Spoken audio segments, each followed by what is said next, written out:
Hey everybody out there in YouTube land, this is Jake Jabarelli of Jabarelli.com. Just a bunch of referral links. I think if you guys have been watching my video long enough, you know that it's not just a thing I say at the front of my intro. It's not just some random phrase I say. I hope maybe not everybody speaks English perfectly well.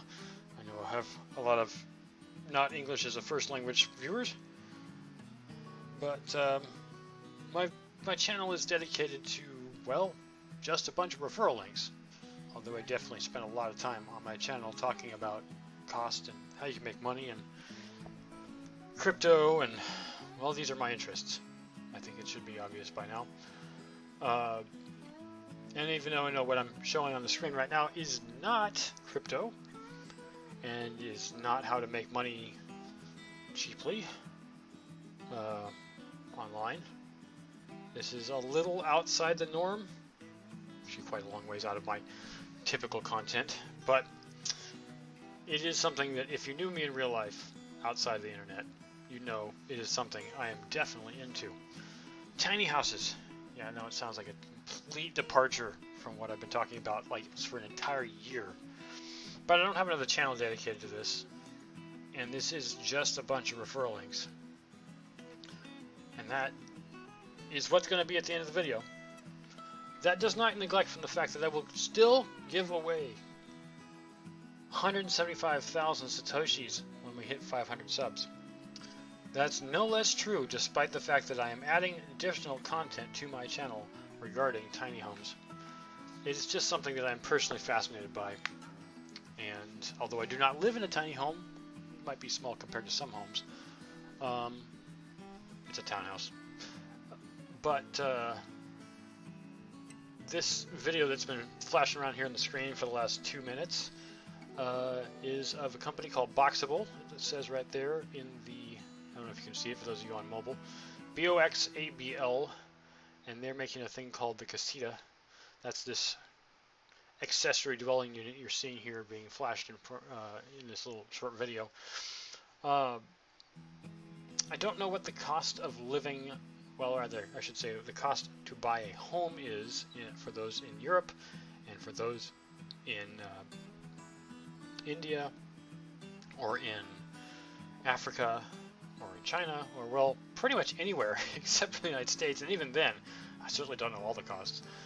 I know what it costs to live in California where I live, and it can be a pretty big range. I used to live in the San Francisco Bay Area, and the cost of buying a house, there's nothing.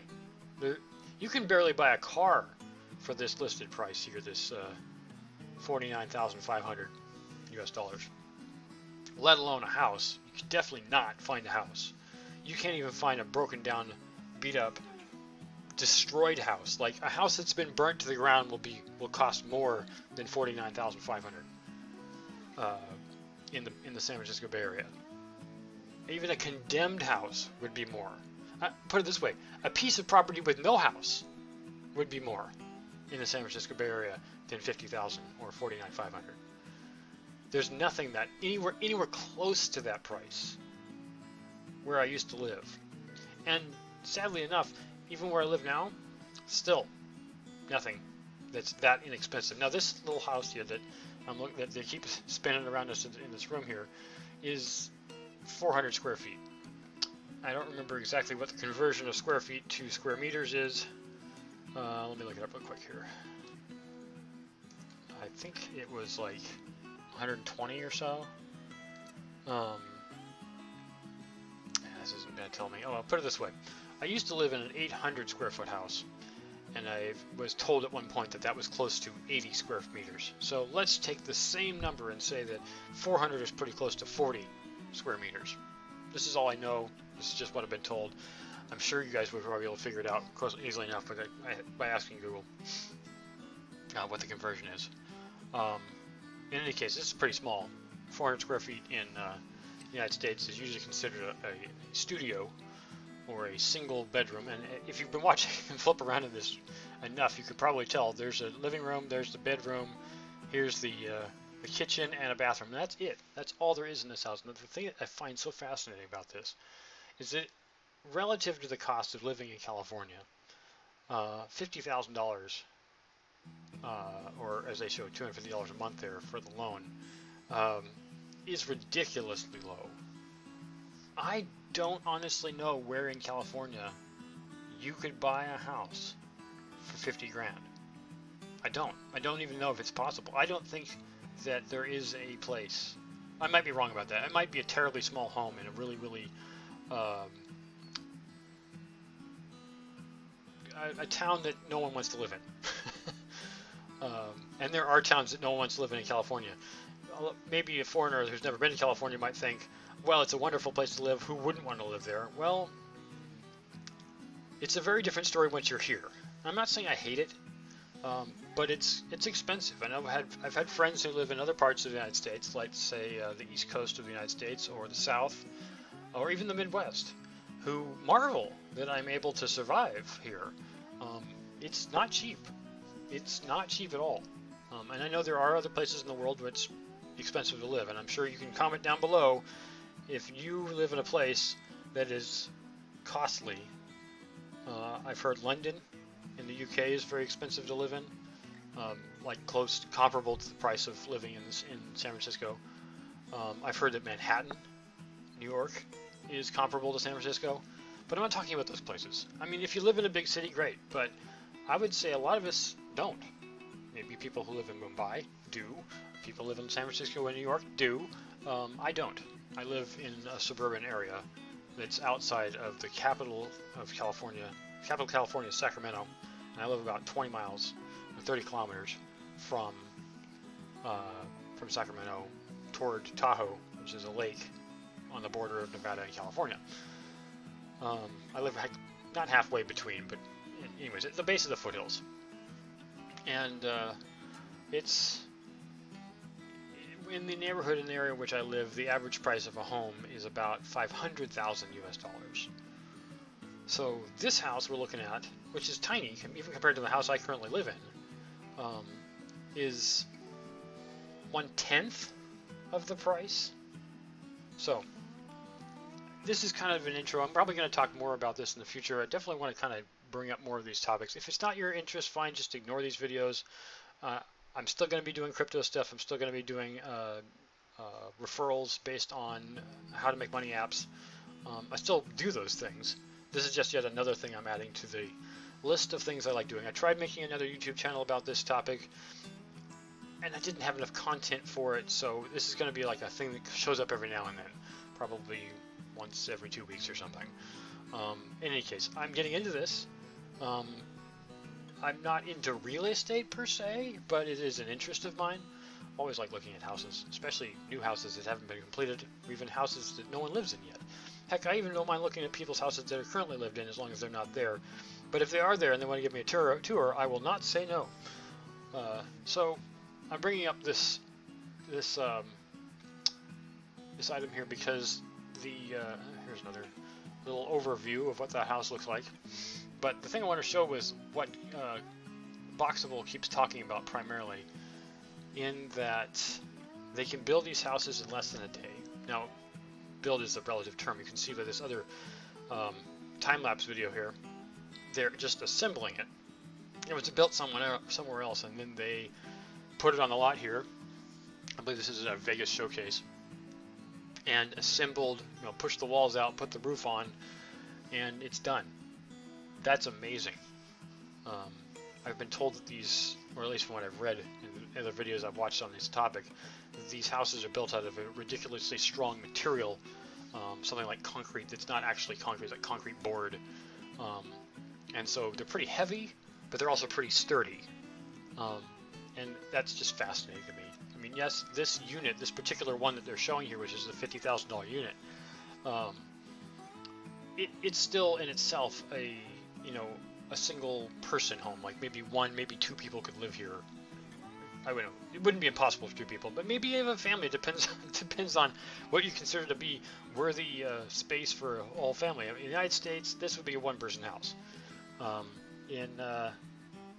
will say that when I lived in San Jose many years ago, San Jose, California, one of the other large cities in California, I lived in what would be considered a one-person apartment. It had one bedroom, but it had, I think, 6 rooms altogether. It had a living room, a bedroom, a bathroom, a tiny little hallway, and a kitchen slash nook.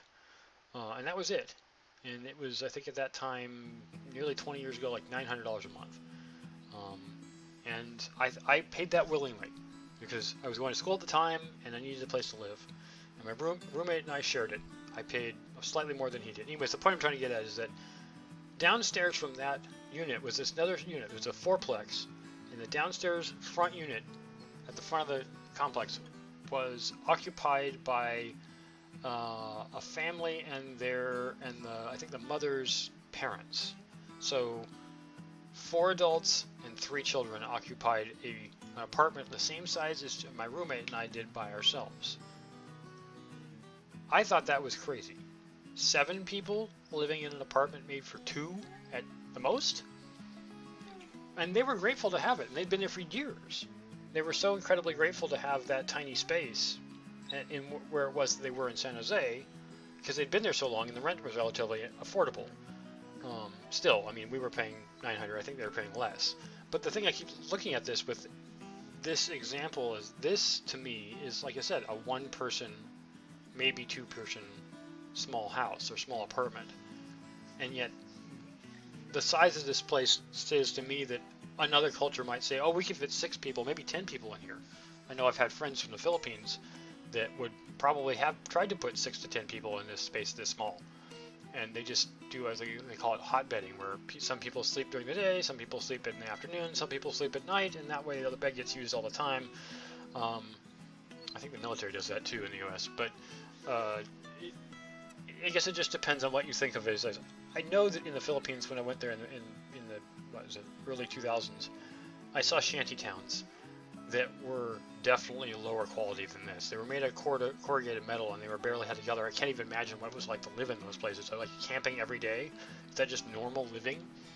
In any case, this Boxabl company seems to be getting a lot of interest because it's so easy to ship this building anywhere in the world on a cargo container and then set up within a day.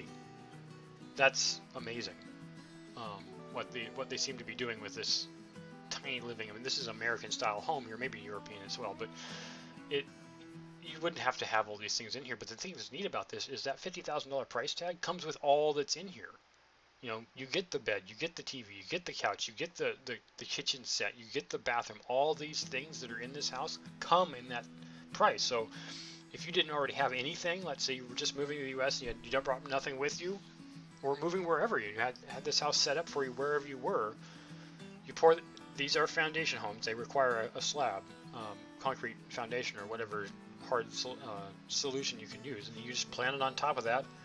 Plug in your utilities, water, power, which honestly you don't actually have to have. You could get solar and you can get a rainwater collection, and you're done. Like sewer too, but all these things can be taken care of in this tiny little space. It's to me a pretty neat idea. And I know that when I moved out here to the Sacramento area, I moved out here with the idea that I would eventually be building some alternative home style. And when I discovered this very recently, I was like, oh well, somebody's already doing it. That's awesome. So, to my knowledge, to get the kind of the details out of the way, they're not selling these yet. They're only doing reservations, as you can see up here at the top. They have this button on their website, boxabl.com, to reserve. Apparently, there's quite a few people interested in this. I know that their investment page said they already had, $75 million of dedicated money to this project. That was amazing.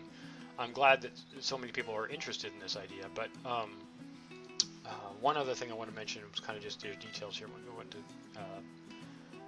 Their discussions about the possibility, with all the natural disasters, I'm thinking in particular very recently what happened in Beirut, Lebanon, that huge explosion that went off, lots of people killed, many thousands of people injured.